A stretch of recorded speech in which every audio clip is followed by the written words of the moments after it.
Assalomu alaykum qadrli yurtdoshlar. Bugun 2026-yil 11-fevral.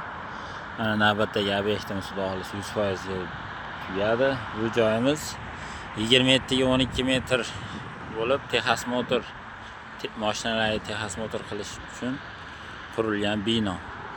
Xudo xolisa qilgan ishimizni qisqacha obzor qilib ko'rsatib o'tamiz. Kanalimizga obuna bo'lib, like bosishni unutmanglar.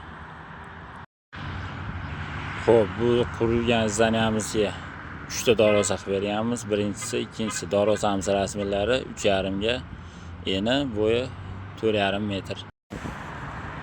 Ichkariga kiramiz. Bu zdaniyamizni 2 ga bo'lib berganmiz. O'rtasidan перегородка qilib, servisdan qatib berganmiz. Bu birinchi bo'limimiz. Ko'rishingiz mumkin. Firmalarimizni 1.30 dan qo'yib berganmiz orasini. 9 lik konteyner materiallardan foydalangan.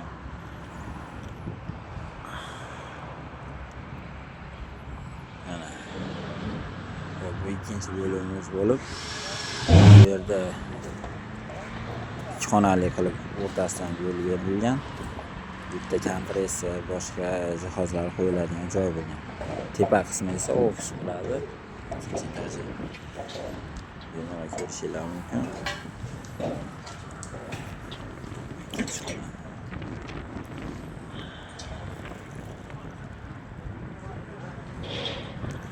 Bu ikkinchi etajimiz, ya'ni ofis qismi.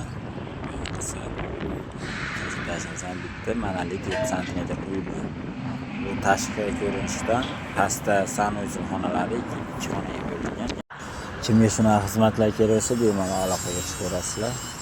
Xudo xolisa chiroyli qilib beramiz. Sog' bo'linglar, salomat bo'linglar.